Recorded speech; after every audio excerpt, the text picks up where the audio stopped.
یہ سورۃ الکہف جو ہے نا، یہ بڑی شان والی سورت ہے۔ حدیث پاک میں ہے کہ جو شخص جمعہ کے دن اس کو ایک دفعہ تلاوت کرتا ہے، اللہ تعالیٰ اس کی قبر کو بھی نور سے بھر دیتے ہیں اور قیامت میں بھی اس کے آگے نور ہے۔ اور ایک روایت میں یہ بھی ہے کہ اللہ اس کو فتنہ دجال سے محفوظ فرما دیتے ہیں۔ جب دجال کا فتنہ ختم ہو جائے تو چھوٹے چھوٹے دجال کیا کر سکتے ہیں؟ تو سورۃ الکہف کی تلاوت جو ہے خاص طور پہ جمعہ کے دن، اب یہ ضروری نہیں ہے جمعہ سے پہلے پڑھ لیں، نماز کے بعد پڑھ لیں، یعنی اسی جمعہ کے دن میں تلاوت کریں۔ ایک تو سورۃ الکہف کی جمعہ کے دن تلاوت کیا کریں، اور ایک حضور پہ جمعہ کے دن درود شریف زیادہ پڑھا کریں۔ حضور نے فرمایا کہ جمعہ کے دن درود زیادہ پڑھا کرو، تمہارا درود یہ پیش کیا جاتا ہے، اور یاد رکھیں پیش زندہ کو کیا جاتا ہے، مردہ کو تو نہیں کیا جاتا۔ درود پیش کیے جانے کا کیا مطلب؟ جب آپ نعوذ باللہ ہیں مردہ، پیش کس کو کیا جاتا ہے؟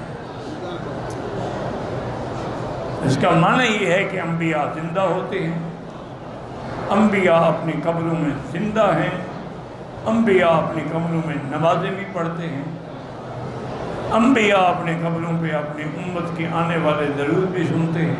آپ نے فرمایا کہ سب سے اچھا اور بہتر دن جو ہے وہ جمعہ کا دن ہے، اس لیے علماء فرماتے ہیں کہ سال میں اچھا دن جو ہے وہ عرفات کا دن ہے، اور ہر ہفتے میں اچھا دن جو ہے وہ جمعہ کا دن ہے، اور مہینوں میں پہلے دن جو ہیں دن کے اعتبار سے 10 دن ذی الحجہ کے افضل ہیں، اور راتوں کے اعتبار سے رمضان کی 10 راتیں آخر والی افضل ہیں۔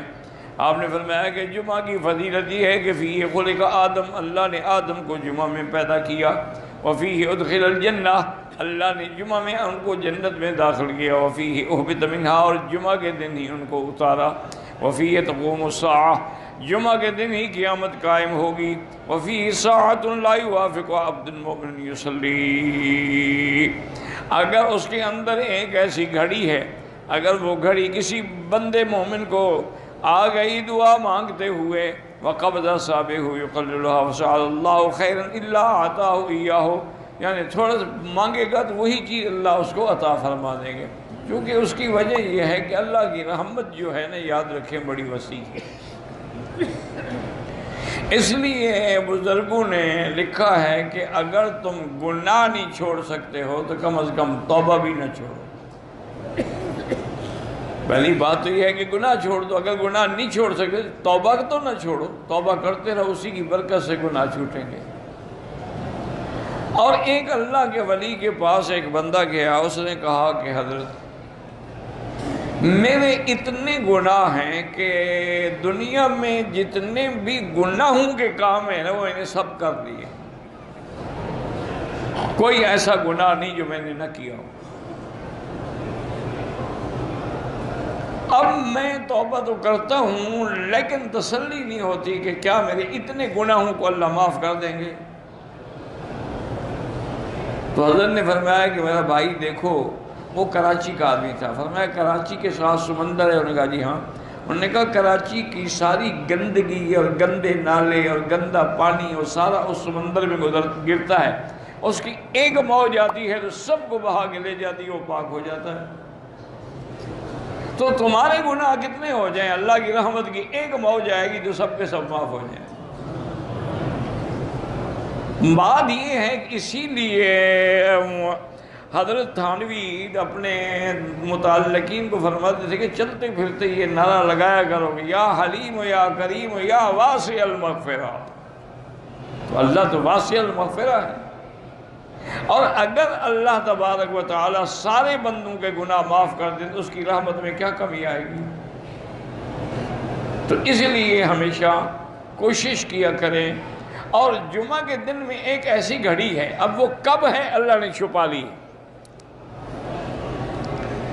بعض لوگ تو یہ کہتے ہیں جی کہ آپ صبح کی نماز پڑھنے کے بعد طلوع شمس سے تیار ہو کے آ جائیں اور مسجد میں بیٹھ جائیں، قرآن پڑھتے رہیں، نماز پڑھتے رہیں، اللہ کا ذکر کرتے رہیں، اسی سارے دن میں کسی وقت وہ گھڑی آنی ہے۔ اور اس کام کی نیت کر لیں کہ میں اس لیے بیٹھا ہوں، تو انشاءاللہ وہ دعا آپ کی منظور ہو جائے گی۔ اور بعض علماء فرماتے ہیں کہ امام کے جو 2 خطبے ہیں نا، ایک خطبہ دے کے امام بیٹھتے ہیں پھر کھڑے ہوتے ہیں، یہ درمیان میں جو تھوڑا سا وقفہ ہے اسی میں وہ گھڑی ہے۔ لیکن راجح اقوال علماء کے یہی ہیں کہ عصر سے لے کر مغرب تک اس وقت میں وہ گھڑی مستجابہ ہے، جو دعا مانگو اللہ قبول فرما لیتے ہیں۔ تو مشکل تو کوئی نہیں ہے کہ انسان اگر چاہے، دیکھیں نا آدمی مزدوری کرتا ہے، نوکری کرتا ہے، 12 گھنٹے کی ڈیوٹی کرتا ہے، کبھی آن کال ہو تو 24 گھنٹے کی ڈیوٹی کرتا ہے۔ تو اگر آپ اپنی آخرت اور دنیا سنوارنے کے لیے عصر سے لے کر مغرب تک باوضو بیٹھ جائیں، نیت کر لیں، پھر تلاوت کرتے رہیں، درود پڑھتے رہیں، ذکر کرتے رہیں، تو گھڑی مل جائے گی۔ تو یہ سورۃ الکہف جو ہے نا جی، اس کے بڑے برکات و ثمرات ہیں۔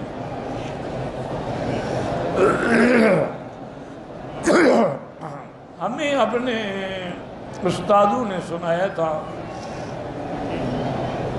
کہ جب پاکستان بنا اور وہاں سے بھائی کیا شور کا رکھا ہے، بھائی ادھر قرآن پڑھا جا رہا ہے، وہ اپنے ٹیلی فون پہ لگا ہوا ہے۔ لا حول ولا قوت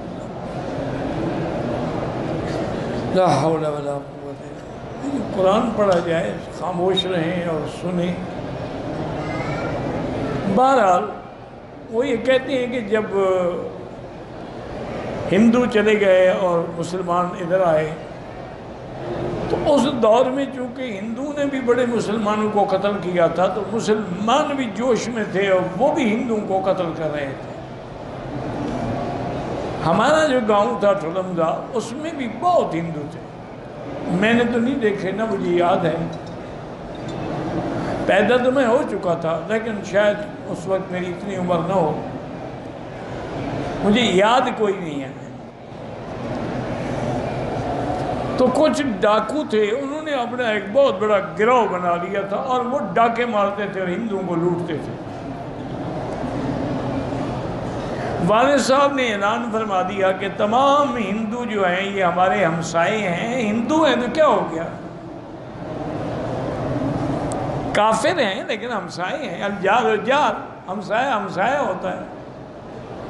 آپ نے فرمایا بھی تمام عورتیں آپ کی میری حویلی میں جمع ہو جائیں اور اپنا دولت مال پیسہ وہ بھی میری حویلی میں جمع کر دیں۔ بہت بڑا گھر تھا ماشاءاللہ۔ اور آپ نے ان کو اعلان بھیجا کہ بھئی ہمارے گاؤں میں کبھی لوٹ مار نہ کرنا، نہ ہندوؤں پہ حملہ کرنا، ہم ان کا دفاع کریں گے۔ تو انہوں نے بھی پیغام بھیجا کہ والد صاحب کو کہ جی پتہ نہیں پہلے شاید آتے ہم یا نہ آتے، اب تو ہم ہر حال میں حملہ کریں گے اور سب سے پہلے آپ کو قتل کریں گے، پھر ہندوؤں کو قتل کریں گے۔ والد صاحب نے طلباء کو حکم دیا کہ سب بیٹھ کے سورۃ الکہف پڑھو اور ہر طرف اس کو ایسے دم کرو، حصار کرو اس شہر کا۔ وہ پڑھتے رہے اور خود والد صاحب بھی، کچھ طلباء بھی، کچھ شہر والے بھی، تقریباً 50-60 آدمی ہیں، وہ بھی نکلے باہر کہ ہم ان کا مقابلہ کرنے کے لیے شہر سے باہر جاتے ہیں تاکہ خدا نہ خواستہ قتال ہو تو شہر میں تو نہ ہو۔ وہاں گئے، وہ تو جناب بڑے اونٹوں پہ اور گھوڑوں پہ اور مسلح تھے، ان کے پاس بندوقیں تھیں، تلواریں تھیں، نیزے تھے۔ اس نے کئی دفعہ بندوق چلائی والد صاحب کی طرف سیدھی کر کے، لیکن بندوق چلی ہی نہیں۔ انہوں نے بڑی کوشش کی اور ہمارے جو ساتھی چھوٹے چھوٹے لے کے گئے، ان نے سوٹوں سے وہ خوب مارا ان کو۔ اتنی دیر میں اللہ کی شان ملٹری پہنچ گئی۔ ملٹری بھی چونکہ پیٹرولنگ کرتی تھی، انہوں نے آگے ان سب بڑے بڑے ڈاکوؤں کو گرفتار کیا اور چلے گئے۔ جب وہ جیل میں تھے تو اس سے ساتھی نے پوچھا یار بات کیا ہے، تمہارا اسلحہ خراب تھا، بندوق خراب تھی، کارتوس مس تھے؟ انہوں نے کہا یار مجھے پتہ نہیں ہے، میں نے جتنی دفعہ کوشش کی کہ مولانا پہ کہ بندوق چلاؤں، بندوق چلی نہیں، میں کیا کروں؟ پتہ نہیں وہ جیل میں مر گیا کیا ہوا، اللہ عالم۔ تو سورۃ الکہف کی اتنی برکات ہیں کہ ظاہری جب دجال نہیں حملہ کر سکے گا چھوٹے دجال کیا کر سکیں گے؟ اس لیے آدمی ہر حال میں جمعہ کے دن خود بھی پڑھے، بچوں کو بھی پڑھائے، گھر والوں کو بھی پڑھائے کہ جمعہ کے دن ایک سورت پڑھنے میں کتنی دیر لگتی ہے، واللہ اعلم۔ یہ بھی ہے کہ حضرت البراء ابن عازب رضی اللہ تعالیٰ فرماتے ہیں کہ ایک آدمی اپنے گھر میں سورۃ الکہف پڑھ رہا تھا اور ساتھ ہی اس کی سواری جانور بندھا ہوا تھا۔ اب جانور نے یعنی رسی توڑانے کے لیے اچھلنا کودنا شروع کیا۔ اس غریب نے جلدی نماز ختم کی تو دیکھا کہ اوپر ایک بادل ہے ایک جو جس نے ڈھانپ رکھا ہے۔ اس نے آگے یہ واقعہ حضور صلی اللہ علیہ وسلم کو ذکر کیا۔ آپ نے فرمایا اللہ کے بندے پڑھو، یہ اللہ پاک اب سکینہ نازل فرماتی ہیں قرآن پڑھنے والوں پر۔ جب قرآن پڑھا جاتا ہے تو اللہ تعالیٰ کی طرف سے سکینہ وہ بادل کی شکل میں آئے، وہ سحاب کی شکل میں آئے، وہ دل میں القاء کی شکل میں آئے۔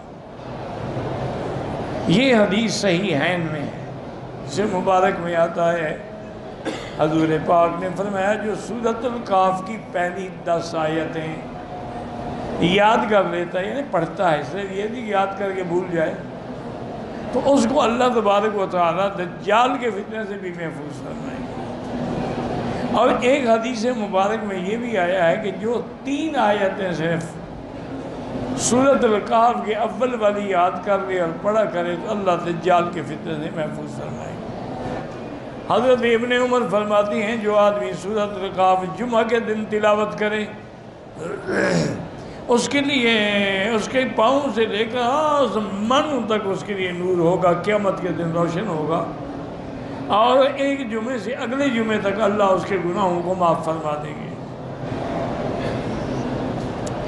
انہوں نے فرمایا کہ جو جمعہ کے دن پڑھتا ہے تو اللہ اس کو اتنا نور دیتے ہیں کہ اس کے بیت عتیق تک ہاکذا کا موقوفاً وکذا رواه الثوری نبی ہاشم بہی مدی سید خدی وغیرہ نبی بکر محمد بن المعمل حضرت حسین محمد الشعرانی حضرت نعیم بن حماد قال وشیم قال حضرت ابو ہاشم بن مدیت قیس بن عباد ان ابی سعید النبی انه قال من قرأ سورة الکہف فی یوم الجمعہ اضاء له من النور ما بینه وبین الجمعتین ثم قال هذا حديث صحيح الاسناد خرجاه وهكذا رواه الحافظ بكر البيهقي في سنن الحاكم ثم قال البيهقي رواية عن كثير من شعبة أبي هاشم بإسناده أن النبي قال من قرأ سورة الکہف كما نزل كان نورا يوم القيامة قیامت کے دن اس کے لیے نور ہوگا۔